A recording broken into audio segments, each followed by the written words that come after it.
Flat White ist ein starkes, espresso-lastiges Milchmisch-Kaffeegetränk. Und du trinkst es täglich zu Hause. Ja. Und wir haben noch nie erzählt, wie es funktioniert. Deswegen machen wir das heute im Schnelldurchlauf.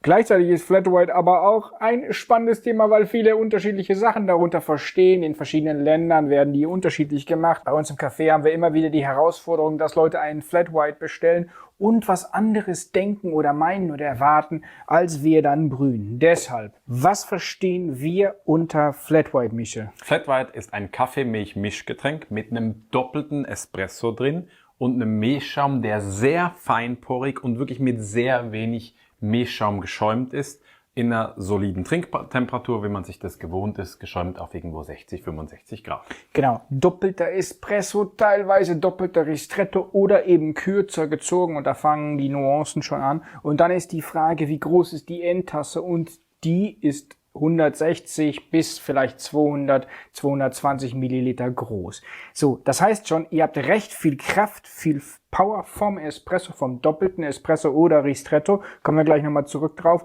Und dann verhältnismäßig weniger mehlig, wenn man es jetzt zum Beispiel mit dem Cappuccino vergleicht. Gucken wir ganz kurz nochmal im Kontrast dazu der Cappuccino. Was ist ein Cappuccino? Cappuccino ist auch ein Kaffee-Milch-Mischgetränk mit einem einfachen Espresso, einem sehr feinporig geschäumten Milchschaum, der in eine Tasse von etwa 150 bis 180 Milliliter reinkommt und die Tasse ist nachher randvoll. Ja, und der Schaum ist ein bisschen voluminöser teilweise als beim Flat White, weil Flat meint eben genau das, man sieht keinerlei Haube auf der Tasse. Und bevor wir weiter darüber philosophieren und auch nochmal darüber sprechen, wer das eventuell in welchen Ländern anders macht, das Wichtigste ist ja mal, dass wir einen trinken und brühen, legen wir los mit dem Flat White.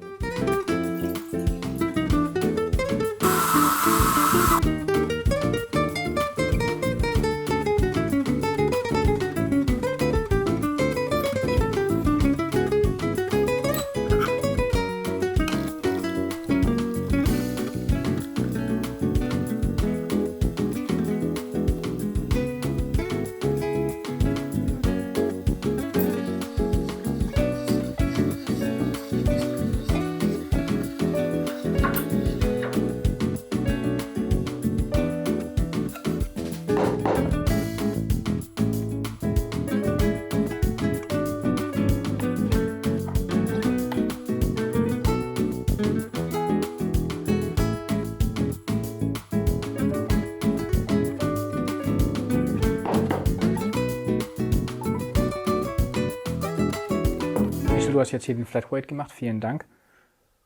Mit einem sehr fruchtigen Kaffee, ja.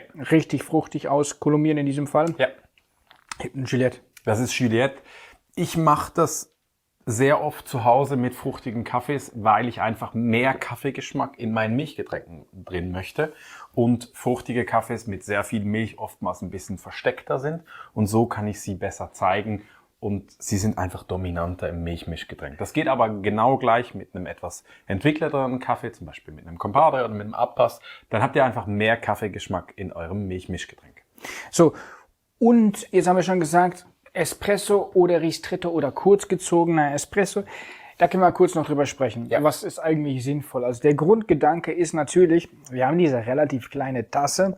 Und wir wollen da noch recht viel Milch reinbringen. Also es geht ja darum, eine Balance zu finden. Und um dann eine Balance noch finden zu können in der kleinen Tasse, braucht's einfach Platz. Ja. So, das ist das eine. Das andere ist, wenn ihr einen Espresso lang zieht, danach in der Endphase des Espresso-Brühens passiert gar nicht mehr so viel, außer dass ihr eigentlich verlängert, weiter verlängert. Nun macht die Milch aber was ganz Ähnliches. Milch ist ja zu einem großen Teil Wasser. Das heißt, ihr nehmt eigentlich den interessantesten Teil der Brühung, wenn ihr ein Ristretto brüht, auch wenn ihr einen kurzen Espresso brüht, nehmt ihr den interessantesten Teil, verlängert nicht weiter mit Wasser, sondern verlängert dann eigentlich mit Milch. Und so kommt ihr in eine Balance, die sehr viel Süße von der Milch verbindet mit dem intensiven Kaffeegeschmack eures Flat Whites.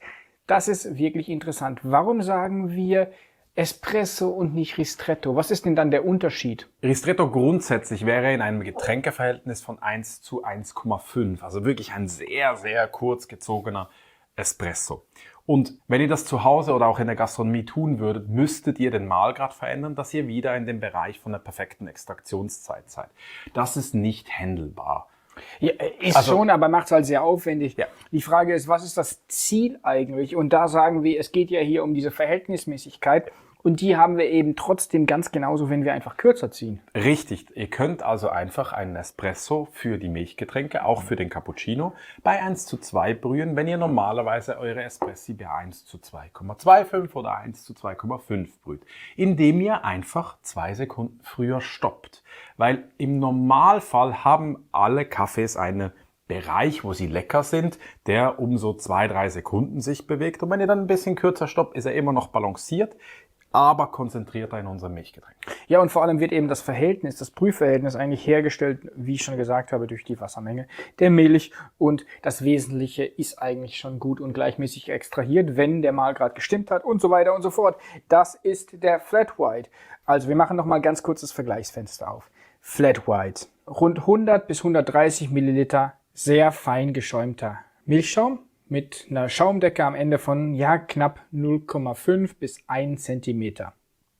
Doppelter Espresso oder doppelter Ristretto. Tassengröße 150 bis 200 Milliliter. Cappuccino. Einfacher Espresso, ca. 100 bis 140 Milliliter Milchmenge, einen Milchschaum von 1 bis 2 Zentimeter. Eine Tassengröße von 150 bis 180 Milliliter. Dann gibt's ja noch 2 Kandidaten, nämlich den Latte Macchiato und den Cortado. Was ist jetzt da wiederum der Unterschied, Micha? Beim Latte Macchiato habt ihr ein Glas normalerweise von etwa 2 bis 3 Deziliter, wobei 3 schon sehr, sehr groß ist. Ihr macht erst die geschäumte Milch, auch feinporig, in das Glas rein, könnt etwas mehr Schaum hinzufügen und lasst dann die Milch kurz trennen, dass ihr unten die flüssige Milch habt, warme flüssige Milch und oben den Milchschaum. Es wird in diesem Fall nur ein Espresso verwendet. Richtig. Der Cortado als spanisches Getränk ist dann wirklich so die Spitze der Intensität. Also super viel Kaffee, ein doppelter Espresso und gleiche Menge ganz, ganz wenig geschäumte Milch. Das heißt, wir kommen zu einer Gesamtgetränkemenge, also Füllmenge des Glases, bei etwa 80 bis 100 Milliliter. Also wirklich super, super viel Kaffeegeschmack in diesem Milchmischgetränk. So, und dann um abzuschließen, es gäbe ja noch den Kaffee Macchiato. Ja. Das wäre der einfache Espresso mit einer ausgeprägten Milchhaube. So, aber jetzt trinken wir in Ruhe unseren Flat White. Wenn ihr noch Fragen habt, wie der funktioniert, wir haben das alles auch nochmal unten beschrieben. Und wenn ihr noch Interesse habt an anderen Getränken, dann schreibt es doch gerne in die Kommentare. Tschüss und bis bald.